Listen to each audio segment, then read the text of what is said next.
Olá, graça e paz, família, auxílio ao mestre.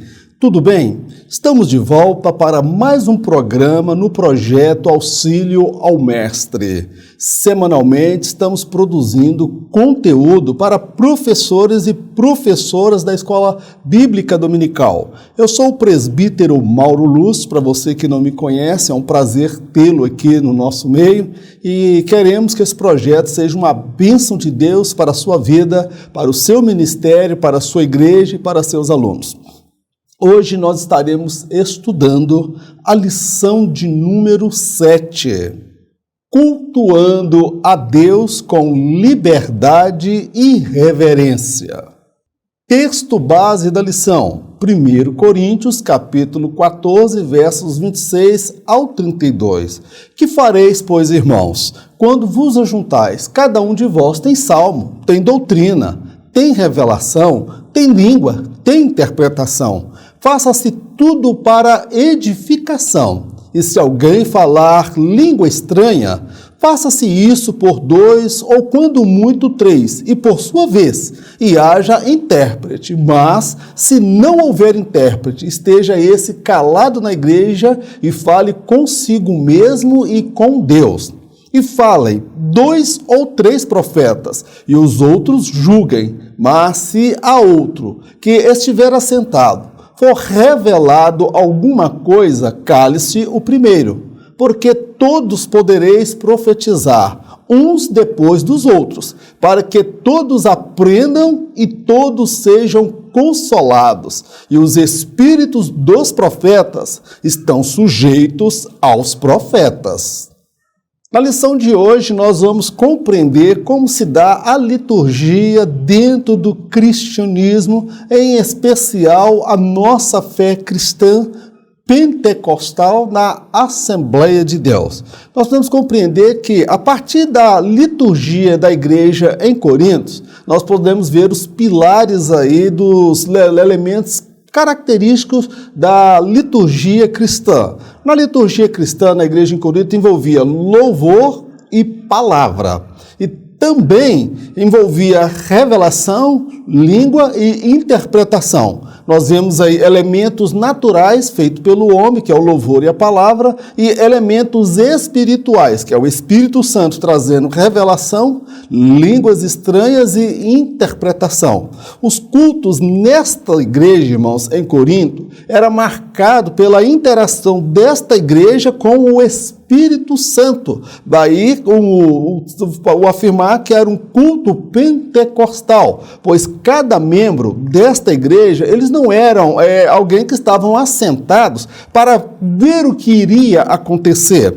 Paulo vai dizer, um tem salmo, outro tem cântico, um tem palavra, outro tem profecia, revelação, interpretação. Então, cada pessoa no culto, ele é uma peça importantíssima, porque ele será usado pelo Senhor visando a edificação da igreja, onde todos poderão aprender e também serem consolados. Agora, nós podemos afirmar que um culto genuinamente pentecostal, amados, ele é marcado pela interação dos adoradores do Senhor com o Espírito Santo.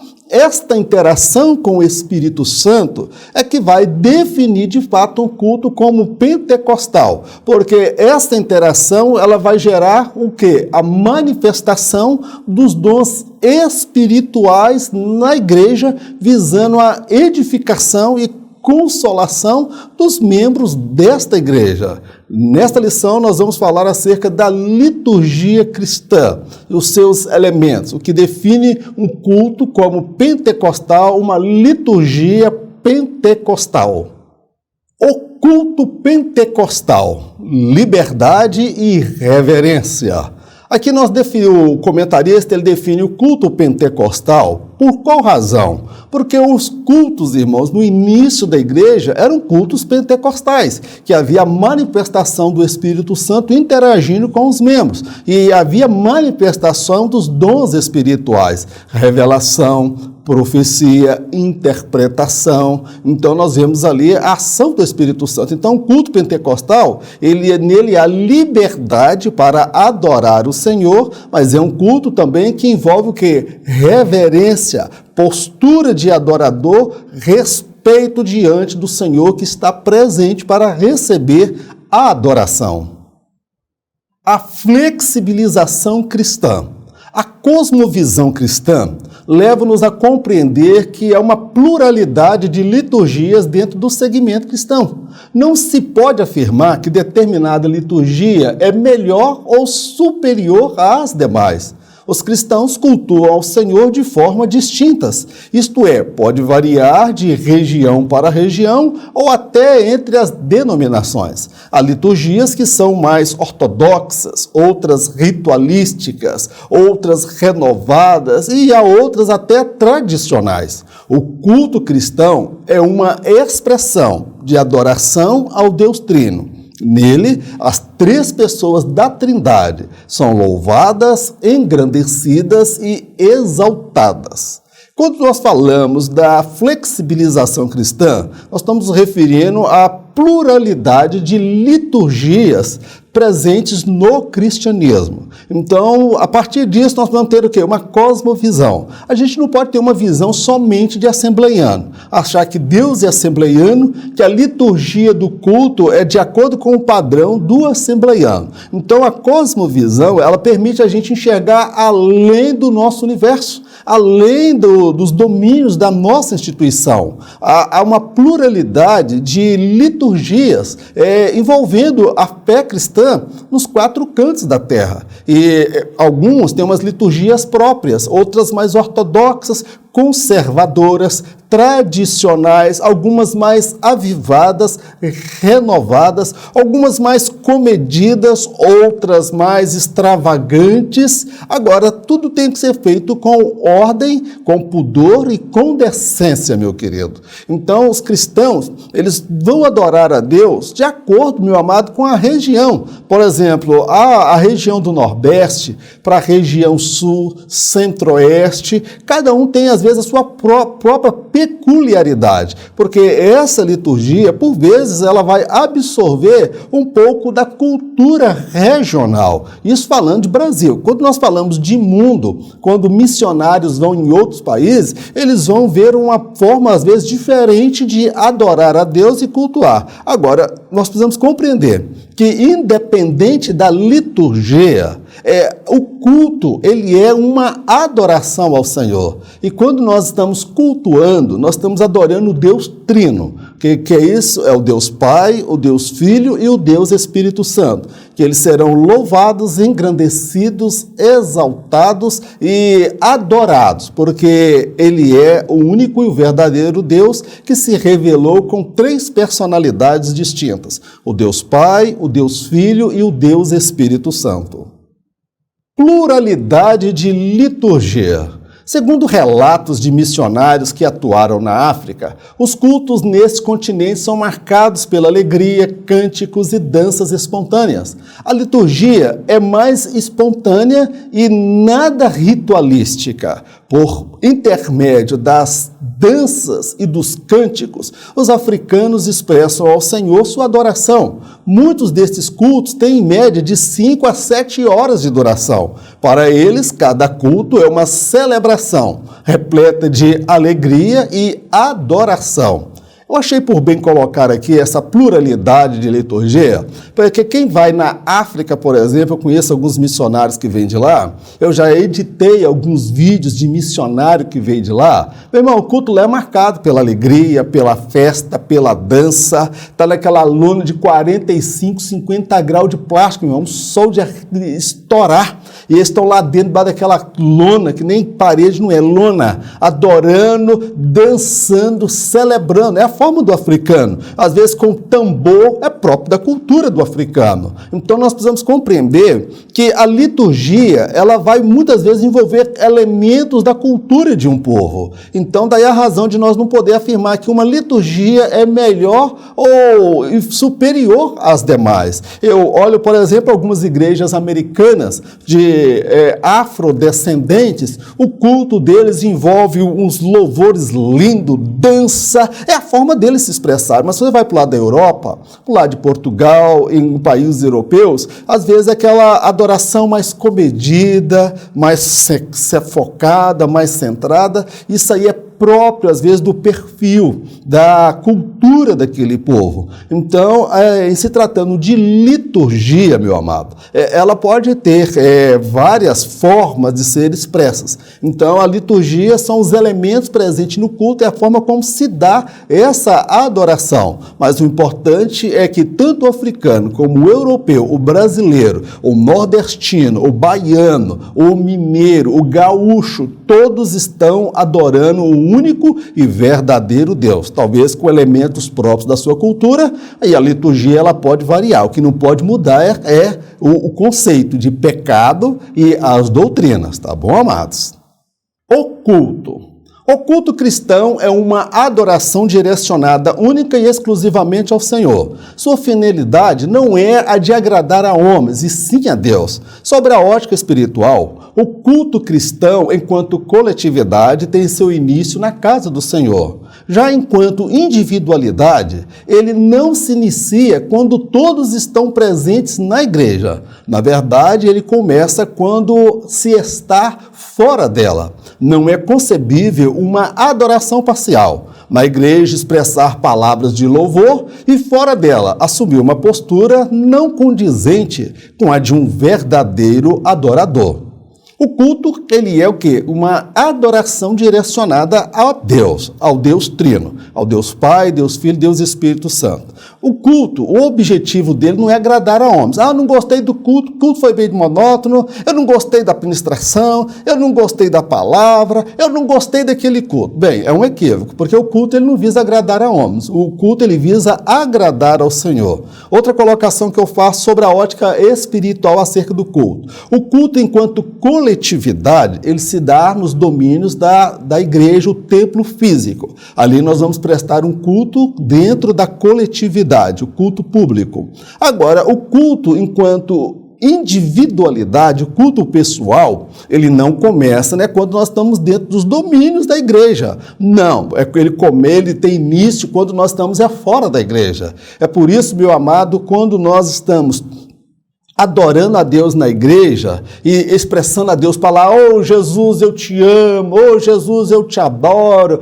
e fazendo aquele choronelas à vez, Deus fica olhando, engraçado, é que dentro ele me cultua, mas lá fora ele xinga, fala palavrão, dá cantada em mulher, tá navegando em páginas imorais e profanas, fala palavras de baixo escalão, compra, não paga, dá calote, dá prejuízo, xinga a mulher, espanca os filhos. E você está entendendo? Então, sobre a ótica espiritual, o culto que nós prestamos a Deus enquanto pessoal e individual, ele se dá, não é quando nós chegamos na igreja. Quando nós chegamos na igreja, nós já iniciamos o nosso culto, desde a hora que a gente acorda. E por isso tem gente que acorda como um burro e dorme como um cavalo, porque ele não ora, ele não agradece a Deus, nem sequer lê a Bíblia. Então, meu amado, é incompatível prestar um culto a Deus com honras, glórias e louvores dentro da igreja e fora da igreja assumir uma postura totalmente contrária ao que ele declara na casa de Deus. Isso é hipocrisia, tá, irmãos? Mas eu tenho certeza que não tem ninguém aqui com esta prática, não é, meu amado? Se ouvires a voz de Deus, não endureçais os vossos corações, a começar de mim. Glória a Deus. A reverência no culto. O Senhor recebe a adoração que lhe é prestada, mas pode não aceitar tudo que ocorre no culto. Ele rejeitou a oferta de Caim, matou 2 sobrinhos de Moisés por conta de um fogo estranho. Ananias e sua esposa Safira morreram durante um culto. falta de reverência de uns pode prejudicar toda a igreja. As conversas paralelas, roupas sensuais, crianças correndo, smartphones e outros mais são práticas a serem evitadas e combatidas na casa do Senhor. Meu amado, alguém fala, não, Deus aceita tudo que nós oferecemos, vamos adorar Deus assim do meu jeito, da minha maneira. Vem cá, meu querido, se fosse assim, Deus não teria rejeitado a oferta de Caim. Ele foi adorar a Deus com a obra do fruto do trabalho dele, Deus não agradou daquela oferta. Falou, olha, se você proceder bem, você vai ser aceito, mas do jeito que você está fazendo aí, não tem condição de eu aceitar, não. Deus, ele matou os 2 sobrinhos de Moisés por falta de reverência. Então, Ananias e Safira foram mortos durante um culto, meu querido. O que se aponta? Que Deus, ele recebe a adoração, amado, mas ele não aceita tudo que ocorre dentro do culto. Pode ter coisa que ele não vai aceitar. E ele vai agir com o quê? Com firmeza. Ele vai agir com justiça. Como foi o caso de Caim, ele não aceitou a oferta de Caim. Ele matou os sobrinhos de Moisés, Ananias e Safira. Então, meu querido, olha, a falta de reverência na casa de Deus durante o culto já foi alvo de Deus matar pessoas. Olha, Ofni e Finéias, Deus matou os 2 filhos do sacerdote ali, do sumo sacerdote ali. Então, entenda isso. Não é tudo que nós apresentamos a Deus que Deus vai aceitar. Tem que haver quebrantamento, tem que ter reverência, respeito para aquilo que é sacro, para aquilo que é divino, para aquilo que é santo, que é consagrado, que é dedicado ao Senhor. Posturas que nós devemos evitar na casa do Senhor. Irmão, conversa paralela. É um tal de mascar chiclete, roupas sensuais, tem mulher que se veste para seduzir, para causar, para chamar atenção, que fica até difícil do irmão dar um glória a Deus, um aleluia. O irmão tem que passar o culto assim, olhando para cima, porque se ele olhar para baixo, ele peca. Roupa sensual, criança correndo, criança lá na igreja não é parque de diversão, tem que ter reverência, smartphone ligado, WhatsApp, Facebook, tem gente que tem o menor poder mastigando chiclete, irmão. Estas coisas e muitas outras são práticas que devem ser evitadas e também combatidas dentro da casa de Deus, porque dentro do culto na casa de Deus tem que haver reverência, e a falta de reverência pode prejudicar todos na igreja. Então, meu amado, o nosso culto, nós queremos que ele seja aceito pelo Senhor, mas isso tem que ser dentro da reverência, com respeito, dentro de princípios estabelecidos pelo Senhor. Guarda o teu pé quando entrares na casa do Senhor. Se fosse hoje, talvez o salmista escreveria, guarda o smartphone quando entrar na casa do Senhor. O centro do culto pentecostal. Até aqui nós falamos sobre um culto pentecostal. Agora, qual é o centro do culto pentecostal? O culto pentecostal, ele é cristocêntrico. O que isso quer dizer? Os louvores, os testemunhos, a adoração, a mensagem, toda ela é cristocêntrica. Cristo é o centro da adoração, mas aqui nós abrimos um leque de declarar, dizer aos irmãos, que quando o centro do culto é o Senhor Jesus, o Deus Trino, porque no culto o Pai é adorado, o Filho é adorado e o Espírito é adorado. Então o nosso culto ele tem um centro. O nosso objetivo quando cultuamos é agradar ao Senhor, enaltecer o Senhor e bendizer ao Senhor. O centro da nossa adoração.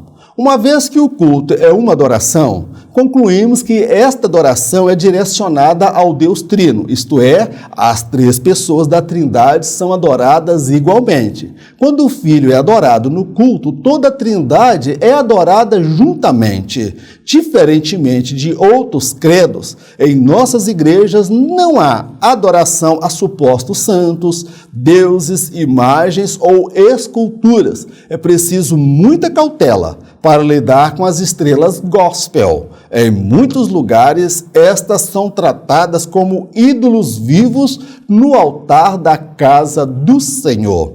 Então, qual é o centro da nossa adoração? O centro da nossa adoração, amado, é o Deus Trino. É o Deus Pai, o Deus Filho e o Deus Espírito Santo. Nós nos reunimos para adorá-lo. Nós reunimos para dar a Ele a honra, a glória e o louvor, para fazer culto de ações de graça por tudo que Ele tem feito na nossa vida. Então, o nosso culto, ele é cristocêntrico. O nosso culto é direcionado ao Senhor. Então, meu querido, quando nós adoramos a Jesus, amado, no culto, nós estamos adorando o Deus Pai, porque o Deus Pai idealizou a salvação. E o Filho a consumou na cruz do Calvário. E o Espírito Santo foi quem nos convenceu que o Filho de Deus morreu na cruz do Calvário. Então, quando nós adoramos, nós estamos adorando ao Deus Trino, tá bom, meu querido? Outra coisa, diferente dos outros credos, porque há outros credos que tem adoração de ídolos, adoração a imagens, culto dedicado ao santo tal, culto dedicado à entidade tal, nós não temos essa prática. O nosso culto, meu amado, nós não temos neles elementos de adoração a objetos, a imagem, a supostos santos e deuses. Nós somos, meu amado, da crença de um único Deus e um Deus que ordenou que nós não devemos fazer imagem e escultura do que há no céu, na terra ou debaixo da terra. A nossa adoração, o centro dela é voltada para o Senhor. Agora, nós precisamos abrir aqui um parêntese, amados, porque dentro do nosso segmento gospel, meu amado, tem aí as estrelas gospels, os cantores, os pregadores famosos, renomados, conferencistas internacionais. Em muitos lugares, irmãos, em muitos púlpitos e altares, essas pessoas são tratadas como verdadeiros ídolos vivos na casa do Senhor. Meu irmão, Deus não divide a glória dele com ninguém. Deus não divide a adoração dele com ninguém. E em muitos lugares nós vemos verdadeira idolatria a cantores, idolatria com pastores, idolatria para com homens que são falhos e imperfeitos. Meu irmão, eu sou da opinião que cessem os shows e que restabeleça a verdadeira adoração ao único e verdadeiro Deus, o Deus Trino, Deus Pai, Deus Filho e o Deus Espírito Santo. Que nos nossos púlpitos, nas nossas igrejas, o único a ser reverenciado, cultuado, adorado e louvado é somente o nosso Senhor e Salvador Jesus. Amém, meu amado? Amém, minha amada irmã? Vai glória a Deus aí. Amém. Um culto vibrante no poder do Espírito. O culto na igreja em Corinto não era uma reunião de mendigos espirituais, os quais tinham muito a pedir e nada a oferecer. Também não era um culto onde um pequeno grupo detinha o monopólio do Espírito em detrimento da maioria. Cada membro desta igreja era um instrumento vivo nas mãos do Espírito. Por esta razão, todos eram mutuamente edificados. Cada crente deve cultuar ao Senhor com todo o seu ser, isto é, corpo, alma, mente e espírito. Como era o culto, meu amado, na igreja em Corinto, com o relato que Paulo fala? Paulo ele vai trazer um relato, meu amado, que quando os crentes se reuniam, meu amado, um tinha hino, um tinha cântico, outro tinha revelação, outro tinha profecia, outro tinha interpretação. O que era isso? O Espírito Santo usando aquelas pessoas mutuamente, onde cada um era edificado e ensinava os demais, e os demais eram ensinados pelos membros da igreja. Então, observa, esse culto, meu amado, era um culto pentecostal, era um culto vibrante no poder do Espírito Santo. Por que era vibrante? Porque havia uma interação daquela igreja com a pessoa do Espírito Santo. Nós observamos que o culto na igreja em Corinto, irmão, não era um culto de reunião de mendigos, irmãos. O que é o mendigo? O mendigo só tem a pedir, irmãos. O mendigo é aquele que não tem nada para oferecer. Este é um grande equívoco de muitas igrejas. Eu não sei na sua igreja, mas eu observo algumas igrejas, irmãos, quando vai falar, eu vim buscar minha bênção, eu vim buscar o meu milagre. É aquele culto, meu amado, que as pessoas só têm a visão de pedir. Mas na igreja em Corinto, a igreja fervorosa e vibrante, era uma igreja que se apresentava para adorar ao Senhor. Era uma igreja que se apresentava para ser instrumento nas mãos de Deus. Eram crentes que se apresentavam para ser uma bênção nas mãos de Deus. Outra coisa, aquela igreja não havia um grupo de pessoas que detinham o monopólio do Espírito. Vem cá, somente no meio dos obreiros, no meio dos pastores, dos evangelistas, dos presbíteros, que o Espírito Santo se manifestava? Não havia um monopólio por parte da liderança.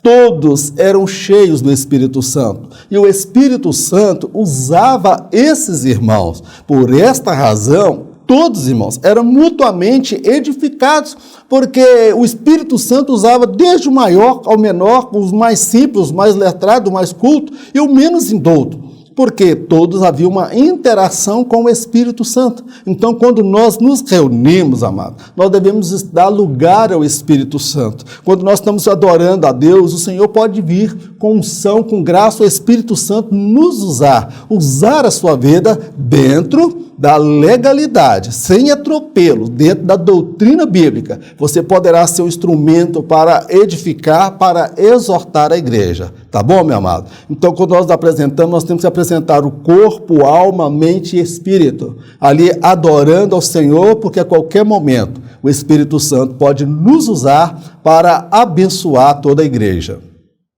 Características pentecostal. Um culto pode ser definido como pentecostal a partir do espaço e liberdade concedida ao Espírito Santo.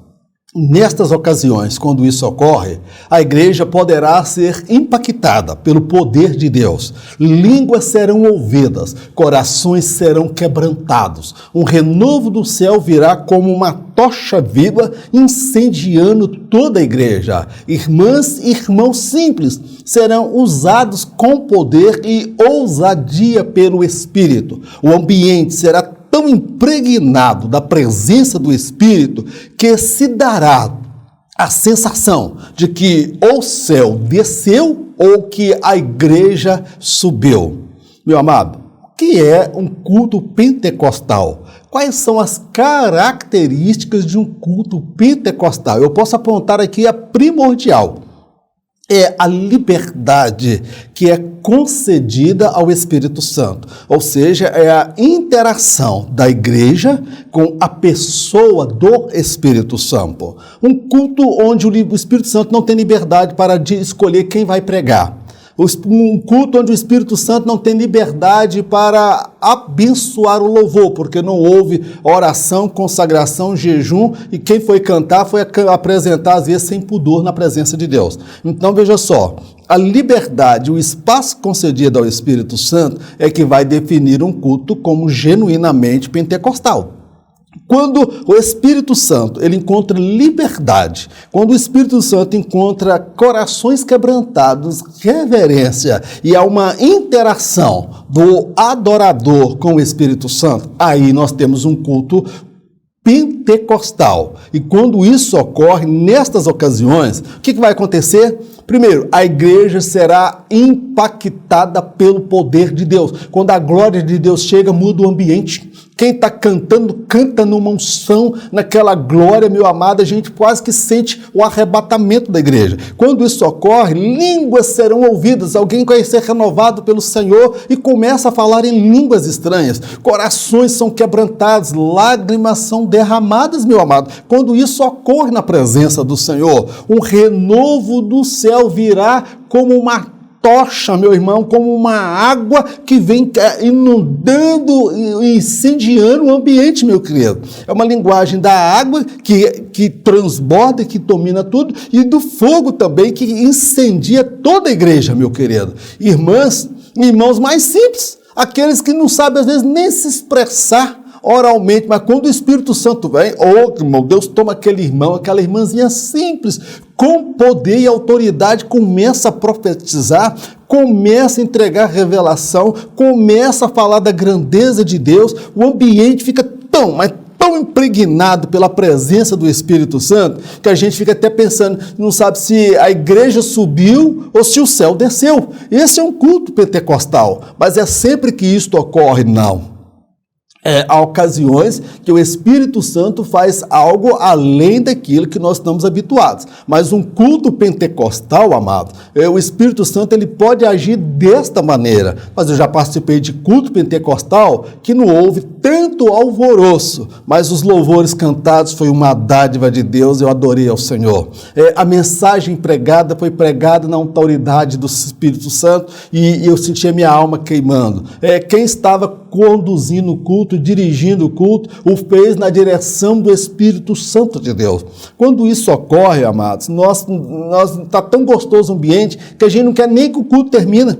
A gente tem aquela sensação que a gente não sabe se o céu desceu ou se a igreja subiu, de tamanha a presença e a glória de Deus no nosso meio. Então não vamos nos ater, meu amado, à forma, vamos nos ater ao conteúdo do culto. Não existe uma fórmula secreta, meu querido, que o culto deu certo hoje e semana que vem eu vou usar a mesma roupa, eu vou cantar o mesmo hino, eu vou dar as mesmas oportunidades, que eu vou ter o mesmo resultado. O culto não é uma ciência exata. O culto é uma interação do adorador com o Espírito Santo. E quando isso ocorre, nós teremos um culto genuinamente pentecostal, porque o Espírito Santo terá liberdade e espaço no nosso meio. Glórias a Deus. Como se expressa a liturgia de nossas igrejas? Até agora nós falamos sobre o culto pentecostal, a adoração direcionada a Deus, e agora a liturgia dos nossos cultos. Irmãos, eu confesso uma coisa, nós precisamos rever essa liturgia dos nossos cultos. A nossa liturgia, muitas vezes, ela é engessada, irmãos. Muitas vezes ela prioriza o louvor em detrimento da palavra. O culto começa às 7 horas, aquela cantarola e apresentação sem fim, e quando vai ter a palavra, quando tem, 10, 15 minutos, e alguns falam, nós vamos chegar ao momento mais importante, que é o da palavra. Então, nós precisamos ter, assim, louvor, precisamos ter testemunhos, mas, amado, o tempo dedicado à palavra de Deus, ele é determinante quanto à saúde espiritual desta igreja. Vamos estudar aqui a liturgia nas nossas igrejas. Nossas reuniões de adoração. Muitas de nossas igrejas tiveram seu início debaixo de uma árvore. Neste local eram cantados alguns hinos. Um irmão dava seu testemunho de cura, outro falava de sua conversão. Muitos nem mesmo sabiam ler, mas pregavam cheios do Espírito. Não podemos esquecer nossas raízes, de onde viemos, onde nos encontramos e para onde estamos indo. Não é sábio fazer a fama e deitar na cama. Infelizmente, muitas de nossas igrejas vivem da glória de um passado distante. Como é o culto nas nossas igrejas, culto de adoração ou culto público? Primeiro que há vários perfis de culto. Há o culto público, no domingo, culto de doutrina ou de ensino, culto de oração e, às vezes, culto da escola bíblica dominical. Então, há várias características de culto. Mas vamos lá. Como é o culto nas nossas igrejas, nossas reuniões de adoração? Eu quero relembrar aqui, amados, um pouco da história da Assembleia de Deus.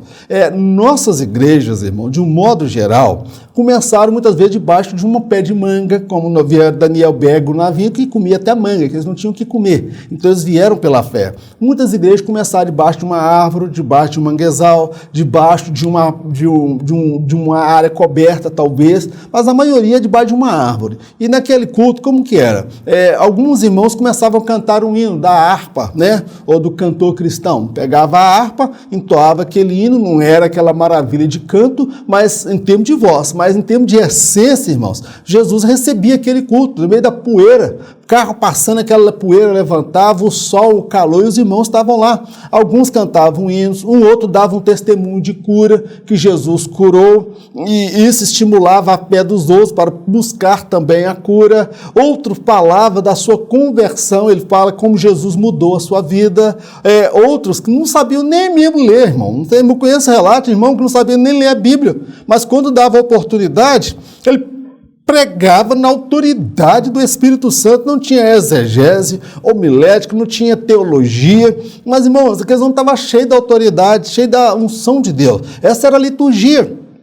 Eram irmãos simples e irmãs humildes, e o Espírito Santo estava ali. Eu quero destacar aqui, amados, que nós não podemos esquecer as nossas origens, nós não podemos esquecer as nossas raízes, de onde viemos, de onde nós viemos, irmãos.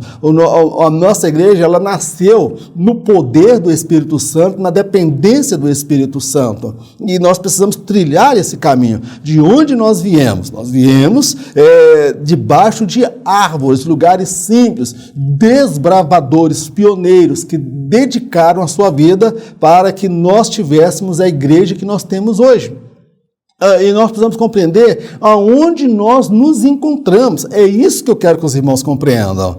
Não adianta viver da glória do passado, irmãos. Infelizmente, há igrejas no nosso meio que vivem somente da glória do passado. Que no passado Jesus batizava na escola dominical com o Espírito Santo, Jesus batizava na Santa Ceia, havia conversão, havia salvação.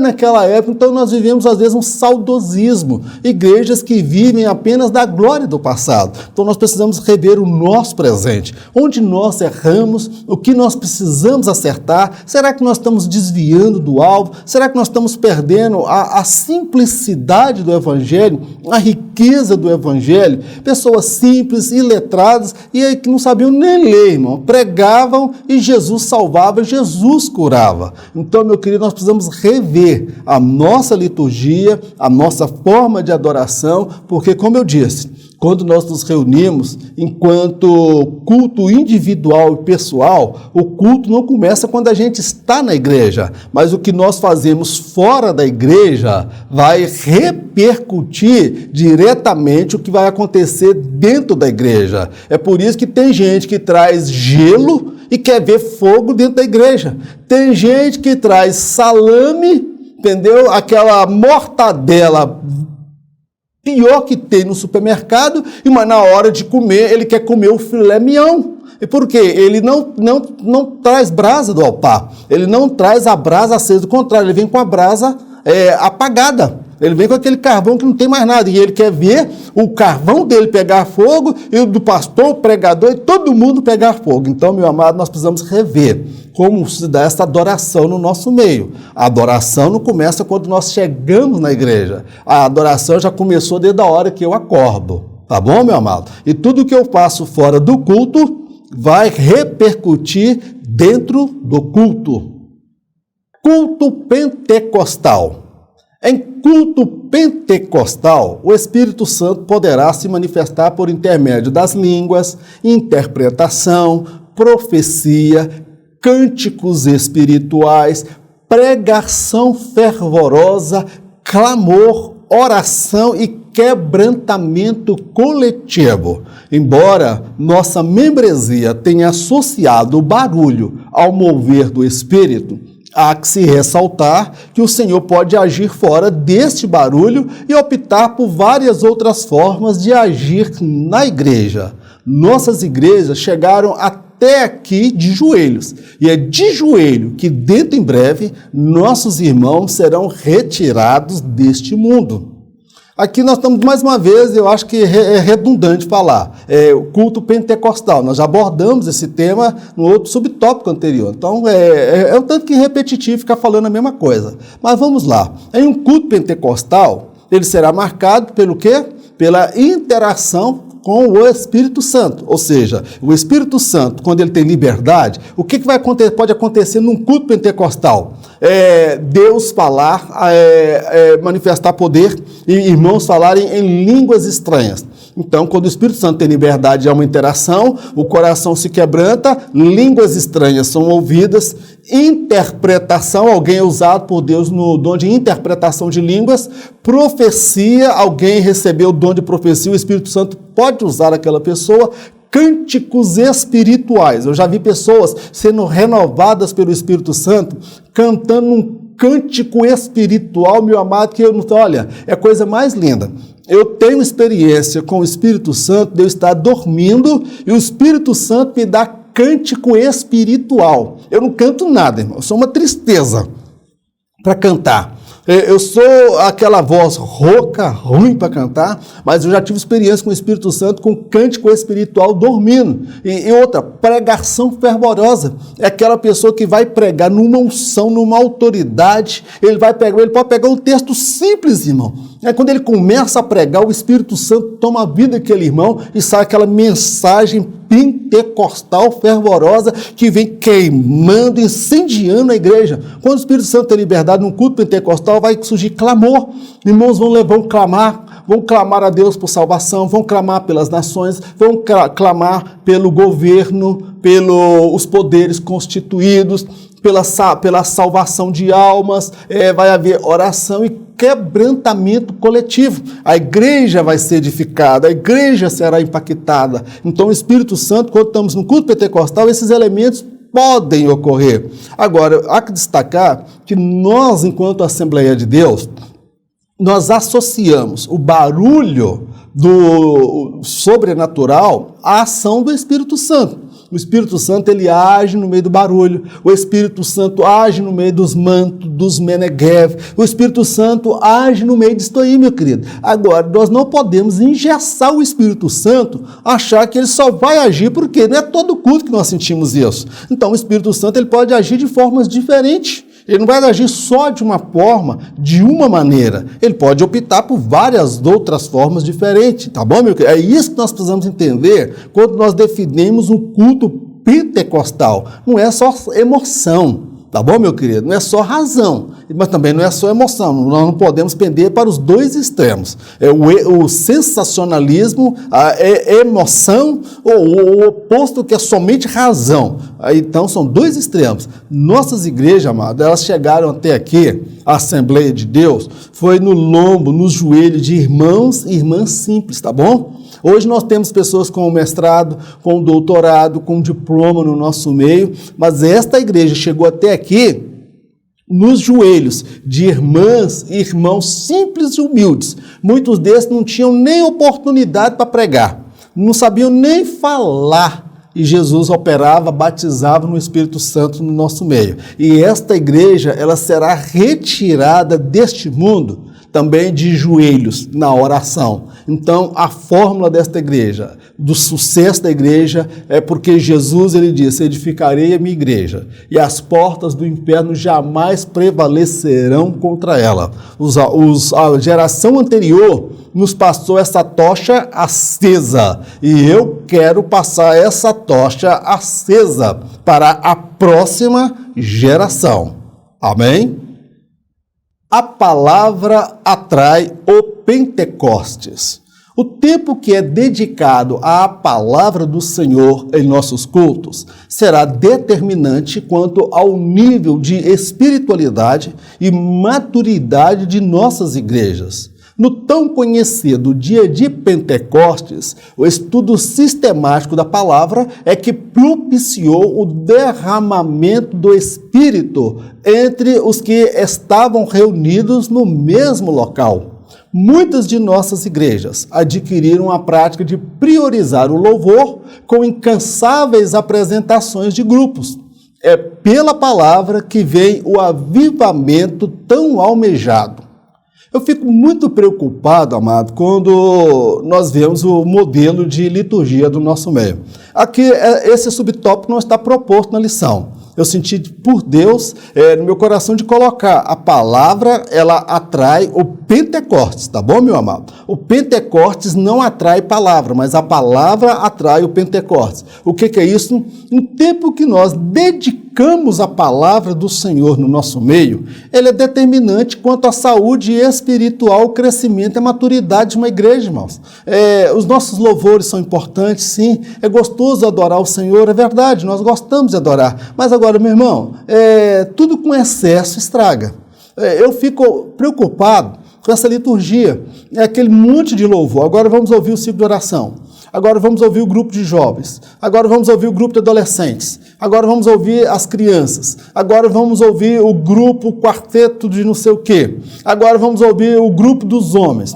Agora vamos ouvir o grupo das senhoras. Agora vamos ouvir o grupo dos casados. Agora vamos ouvir o grupo dos solteiros. Agora vamos ouvir o grupo dos porteiros. Meu irmão, é tanto grupo, é tanta apresentação, irmãos, e cada um até que vai e volta e que coloca aquele playback abençoado, que vive garrando, pelo amor de Deus, irmão, a gente gasta um tempão, irmão.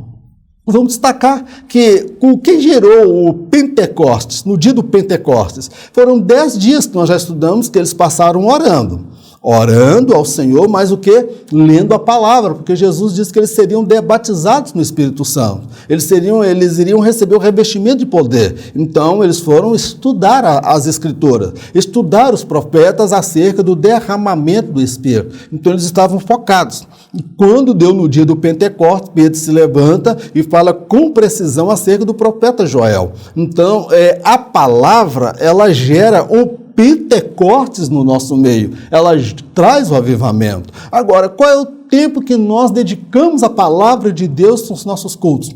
A pessoa que vai pregar, ele teve tempo para orar? Ele teve tempo para jejuar, consagrar, estudar a palavra de Deus de forma sistemática para trazer uma mensagem na direção do Espírito Santo de Deus?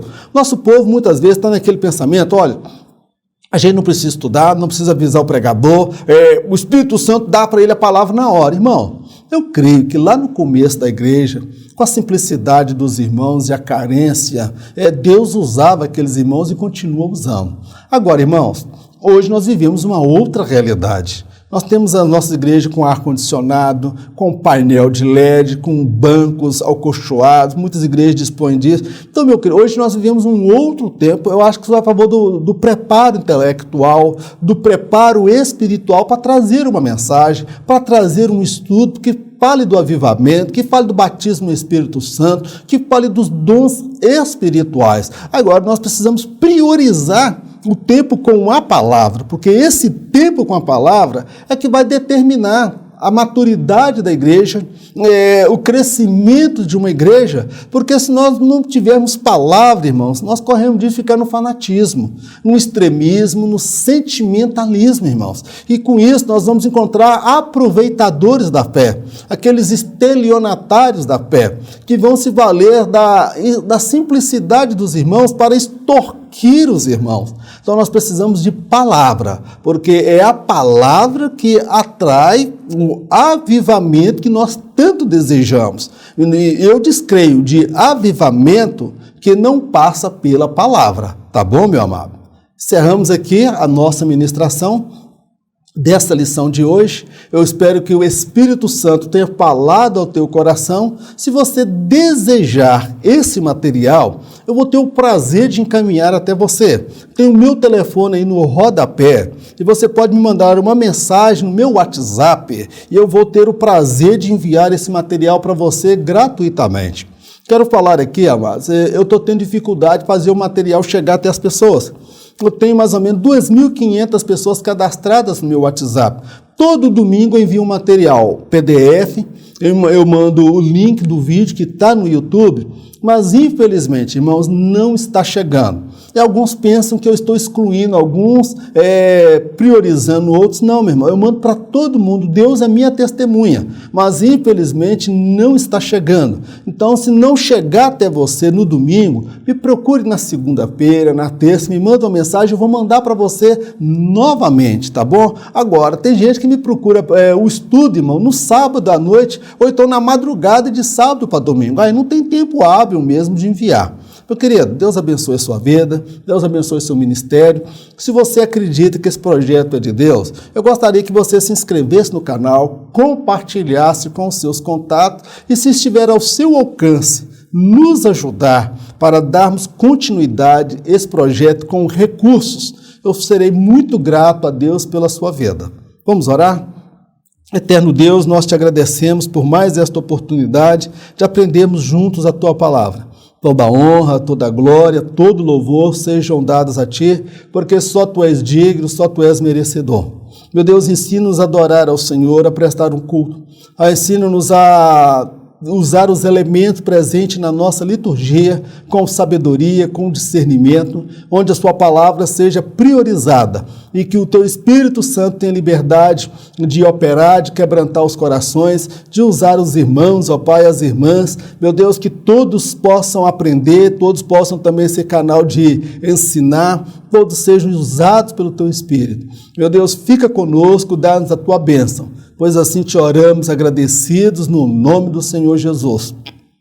Que o grande amor de Deus, a graça do nosso Senhor e Salvador Jesus, as doces consolações do Espírito Santo de Deus, seja com todo o povo de Deus, não somente hoje, mas para todos sempre. Em nome de Jesus, amém. Glórias a Deus.